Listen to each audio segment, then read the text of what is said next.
Hello everyone. So we are discussing about the dislocation dynamics at high strain rate.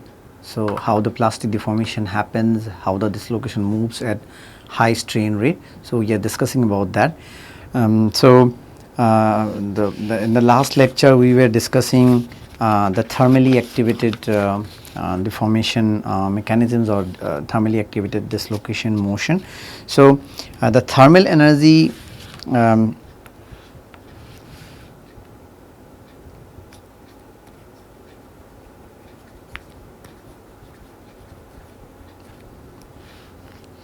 increases the amplitude of vibration of atoms. As we have discussed even earlier, the atoms vibrates continuously. So this thermal energy can increase that amplitude of vibration. So this energy can help the dislocation. So this energy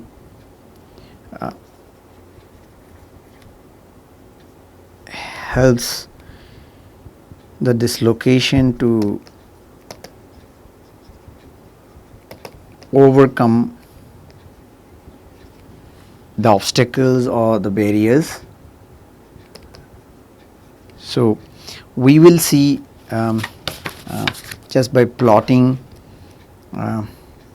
this. So in this in the abscissa we have x, that is distance, and then in the y axis we have force or stress. So what happened is, suppose if we talk about different temperatures,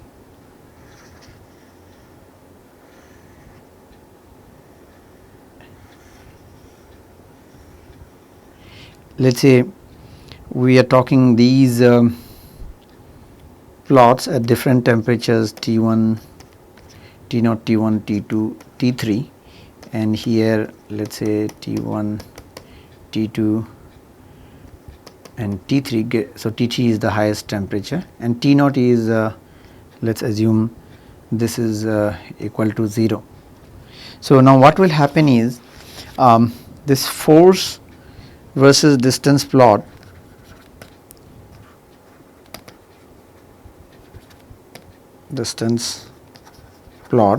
the area under this plot, area under the force displacement plot, it represents energy.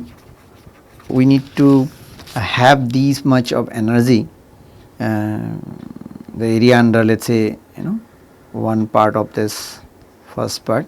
So that is the energy required to overcome or cross an obstacle or barrier. We will write the energy, the thermal energy, as this thermal energy,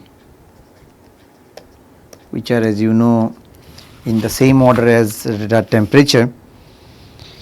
So these are thermal energy. Energies.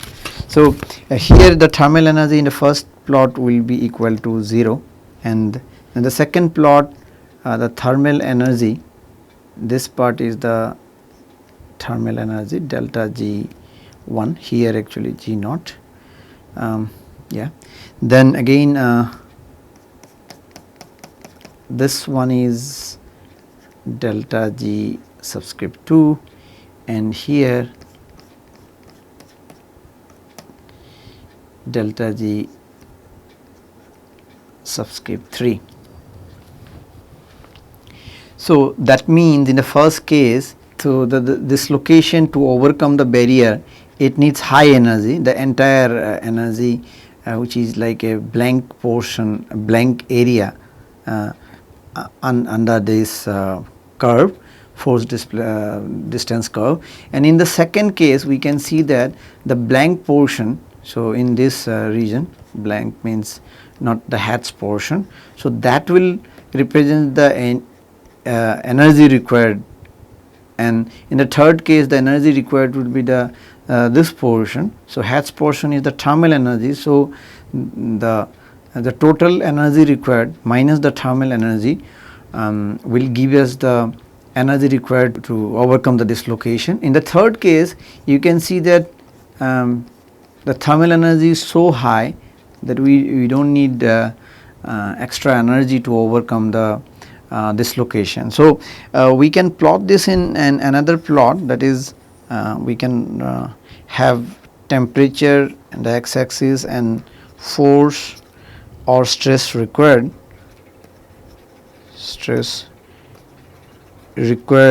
for the dislocation to overcome an obstacle. It will decrease like this, it will decrease. So if you take let us say T naught here, T1, T2 and T3. T3 we do not need extra energy, the thermal energy will only work. The flow stress we can express the flow stress sigma is equal to sigma g, which is due to athermal barriers that is a function of structure, and then another contribution is from thermally activated barriers. So this is strain rate, structure,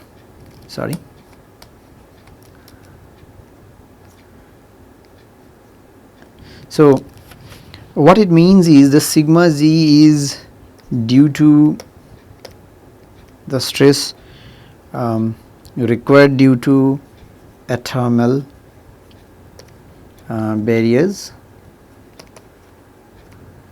and the other one sigma star is due to thermally activated barriers. So these are the stresses required to overcome the barrier. So as you can see that what we discuss now is thermally activated barriers, the stress required to overcome the thermally activated barriers, and then you can see that it depends on temperatures, strain rate and structure. So it depends on the strain rate as well, so we did not discuss that much, but temperature we have just discussed. And the other part, the flow stress due to athermal barriers, that does not depend on, as you can understand, on temperature or strain rate, that is depend on only on the structure. So the principal short range barrier is, we know that the pulse Navarro stress, that is the main one, pulse Navarro stress. This is very important for BCC metals, important for BCC metals, body centered cubic. And then also this pulse Navarro stress is important for ceramics, is the rate controlling mechanism for ceramics.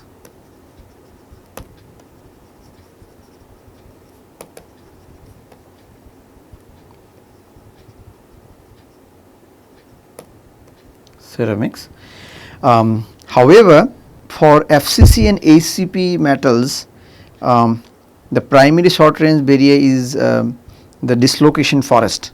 So for these BCC metals, BCC metals, the principal short range barrier is um, pulsed number of stress, and for FCC it is dislocation forest or forest dislocation. We discussed about that. So, dislocation forest, and that is important for FCC and hexagonal close pack. Basically at low temperatures, that is important, low temperatures. So, this different nature of these barriers. So, the barrier is pulse number of stress for BCC metals and dislocation forest for FCC and HCP. That is very important. So, that is why because of this we are getting that differences in strain rate sensitivity.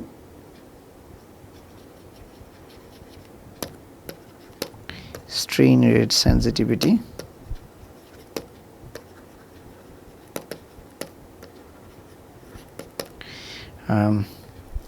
of BCC and FCC. So, as we know that the BCC metals have higher strain rate sensitivity. So, that is because of the pulse number of stress. So, for ceramics, just I want to mention it because we don't discuss about ceramics much in this course. So, just to mention that the PN stress, the pulse number of stress is very high. So, pulse number of stress is so high that these barriers cannot be overcome at room temperatures. So, that these barriers cannot be overcome at room temperatures. Room T means temperature. So, barriers here means PN barriers, pulse number barriers we are talking about. So, and it is because its ceramic has strong ionic bond, and even the covalent bond, it has also strong ionic and covalent bonds, and also it has high directionality of the bonds. High directionality means that the angles are fixed by electronic structures, that the bond angles. So, bond angles are fixed. So, because of the ionic structure. So, because of that the PN stress is very high. So, that is why, as you know, that the ceramic fail by different mechanism, and that is by fracture, crack, nucleation and growth, or we can write the fail by early fracture without any plastic deformation. So, we are not discussing each and everything whatever discussed in the book marked me here. So, if you want to know about the details, please follow the book marked me here. So, only the important topics we are covering, and some of them are, as we have very less time, we are just giving the glimpse, or just to show you that these some relationship, or these some we can see from this point of view. So please go through the book for detailed analysis. So, we will now see the probability that a dislocation can jump, or dislocation can overcome a barrier. There is a mathematical relationship. So, we want to show this is nu subscript 1 by nu subscript naught, which will be equal to exponential minus delta G kt. So, delta G is the free activation energy, and T is the temperature, and K is the Boltzmann constant. So we would like to know what is nu 1. So that is basically the number of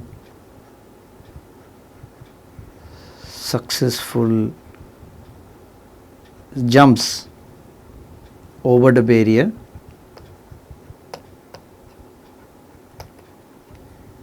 divided by per unit time. So that means it's a frequency. So this is the frequency with which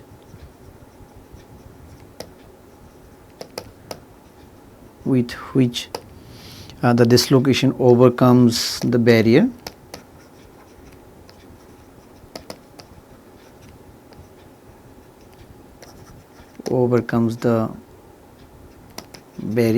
And then nu naught is another frequency. So what is that? The total number of attempts the dislocation makes to jump the barrier per unit time. So that is nothing but the vibrational frequency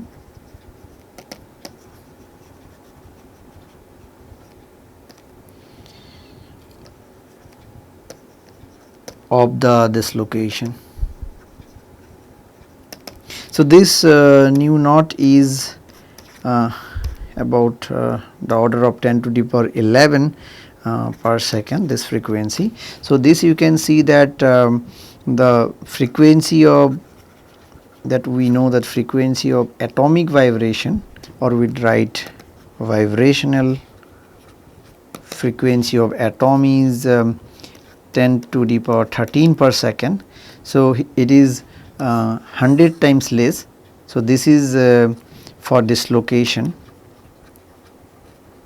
So you can see that dislocation vibrational frequency is 100 times less, and this is for atom.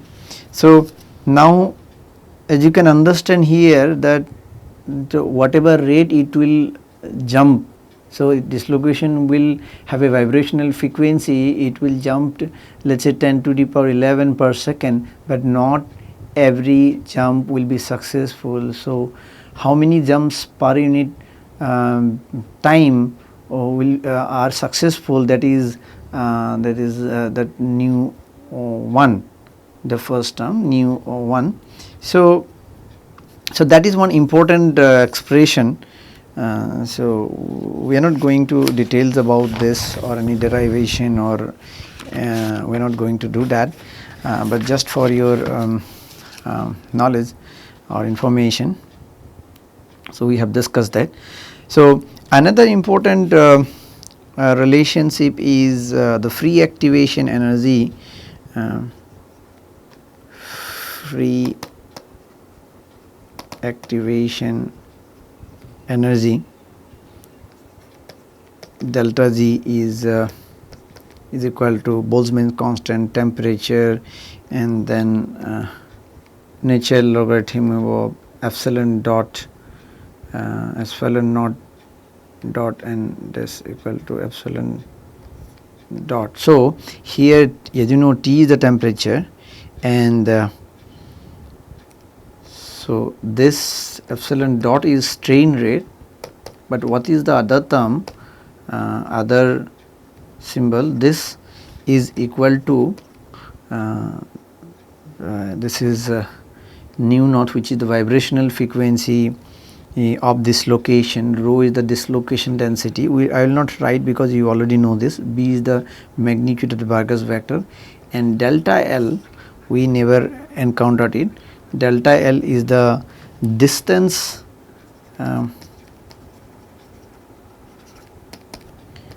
between two obstacles or barriers, and M, you know, M we already discussed. M is the orientation factor. M orientation factor. So this is also one important relationship. For details you can study Mike Mears, but here what you can, what the important information you should you know have from here is delta G will increase with temperature and delta G will decrease with strain rate. So that is important result we can get it from this relation. So this earlier relation we can have a plot related to that. So this plot is temperature in the x axis, it's let's say temperature in Kelvin, and then we can have flow stress on the y axis, flow stress. So we will see this at a different strain rate. So what will happen is, this is one strain rate, this is another strain rate, and this is another strain rate. So let's say first one is epsilon dot 1, epsilon dot 2 and epsilon dot 3. So here this order of the strain rates are like this. So epsilon dot 3 is the highest strain rate. So here this temperatures corresponding to this is written as we can write T naught corresponding to strain rate 1, T naught corresponding to strain rate 2, T naught corresponding to strain rate 3. So this T naught depends on strain rate. So here we can see that this is actually 0 Kelvin, this is 0 Kelvin. So what happens when we increase the strain rate? So we are increasing the strain rate in this direction, that you can see that for more duration, for the T naught is higher, the T naught will increase with epsilon dot, the strain rate. So it says that this part is the athermal component sigma g, and this part is the thermal component of the flow stress, that is sigma naught. So this is a thermal component of the flow stress.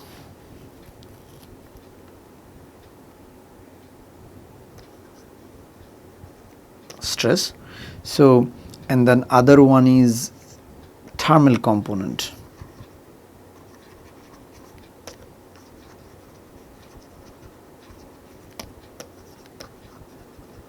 So you understood now what is thermal means. With temperature the stress will decrease, but after it reaches T naught, the stress will be equal above that temperature. So that's why it is called a thermal component above T naught. So the stress is independent of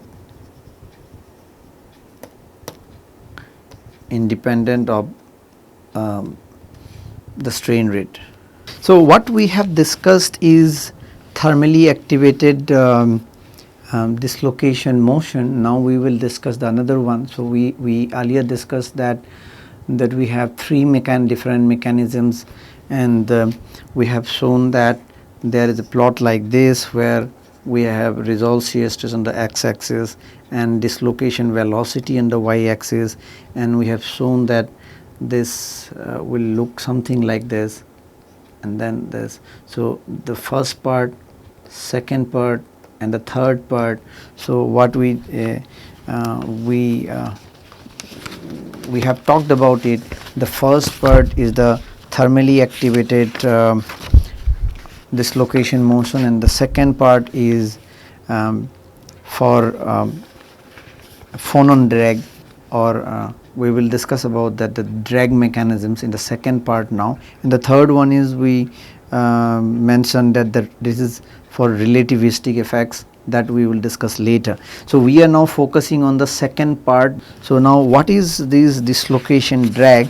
We will discuss that. We discussed that this equation, the V, the dislocation velocity, has a relationship with applied stress or resolved stresses as to the power m. In this case, here the m is equal to 1, and that is kind of dislocation velocity is the proportional to the applied stress. So we know that only around 10% of the energy spent in plastic deformation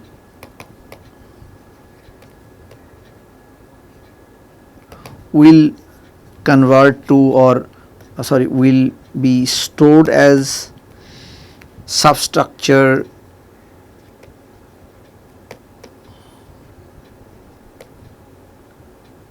like dislocations and other structures or defects formation.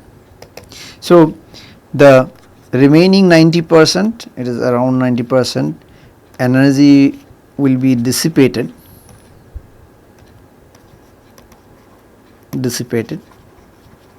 So this dissipations done by the forces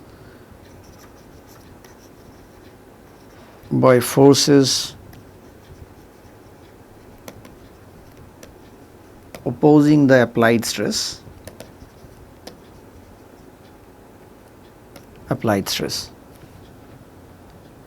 So this can be expressed as a this can be expressed or described as a viscous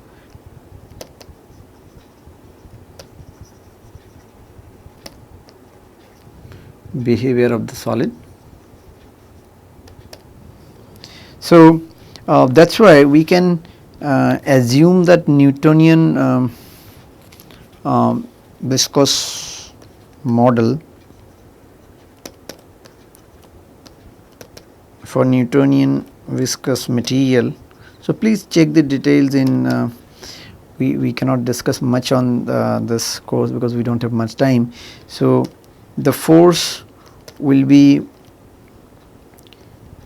equal to the viscous damping coefficient that and then velocity of the dislocations.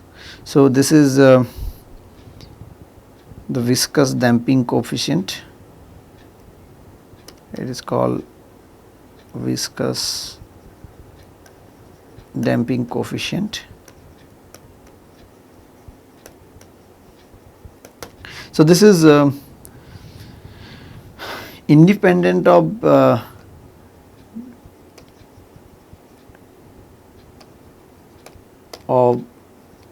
dislocation velocity v, that is for a Newtonian fluid. So this is independent.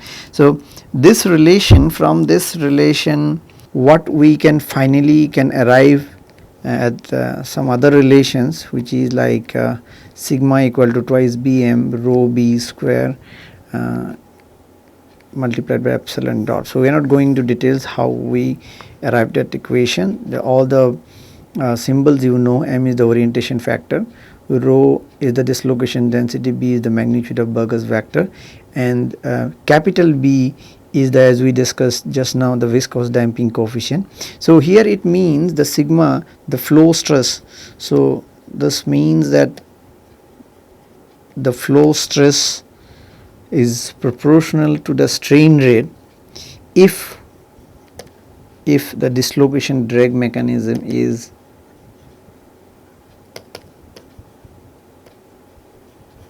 dislocation drag mechanism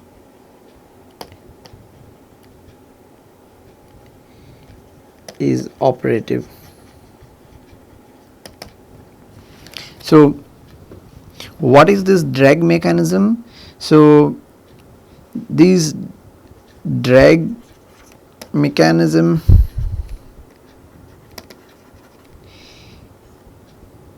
is not thermally activated,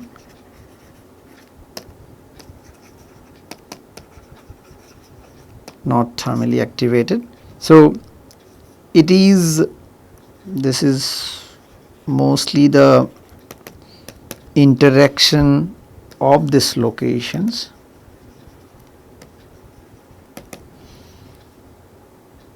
with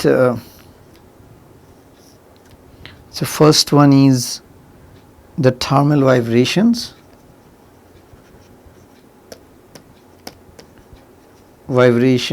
of atoms. So that is called as phonon drag, or rather I would write of atoms. So that is called phonon drag, and also with electrons. So I should write interaction of dislocations with thermal vibration and with electrons. So that is called electron viscosity.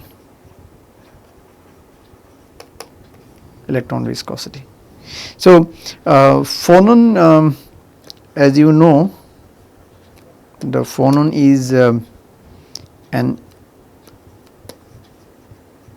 elastic vibration that propagates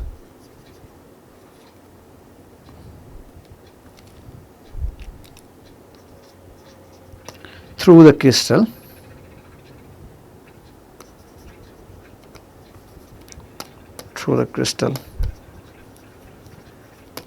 And there can be these drag mechanisms can be due to another aspect as well. So this we will not discuss much about it. So this is also includes relaxation effects in the dislocation core, that we will not discuss.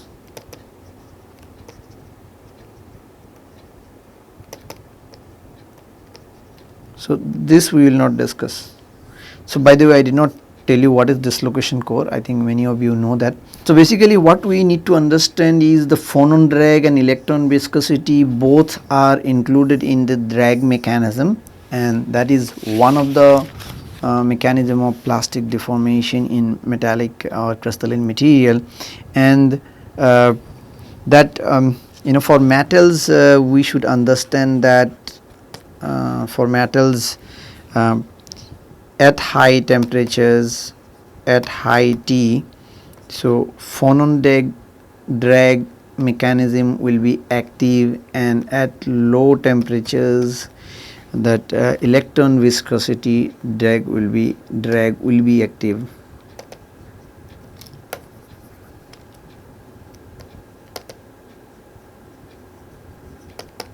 Viscosity drag, so I would write active. Okay, so this is active. So we can see with the help of a plot that is mostly from 1972 publication by Parameswaran and Whitman, 1972. So this plot is temperature in this is in Kelvin, and damping coefficient B is in this direction. So here is 10 to the power minus 6, 10 to the power minus 5, 10 to the power minus 4, and 10 to the power minus 3. Please refer to the book. This is figure number 13.5. Sorry, 13.15 in the Mark May's book. So because my scales will not be appropriate here, so this is in a kind of these scale 100 and 1000 in a logarithmic scale we are having it. So we will draw this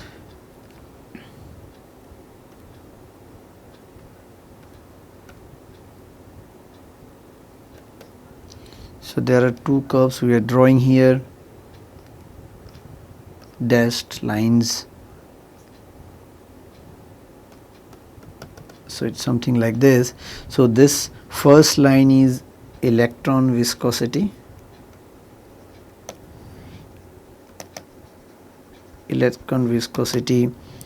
theory, from the electron viscosity theory, and the second one is Phonon drag, or we can write even Phonon viscosity,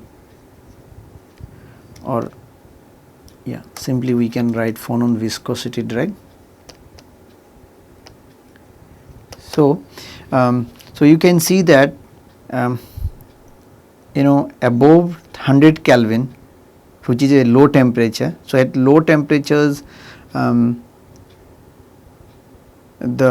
I told, that at very low temperatures, that means below 100 Kelvin, you can write below 100 Kelvin, the electron viscosity drag is active, and Phonon drag at higher temperatures it is active.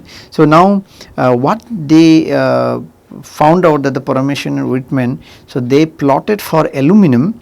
So they plotted for aluminum, the results are coming out something like this. So the dashed lines are from the theory, and their experiments, their experiments gave, this is for aluminum.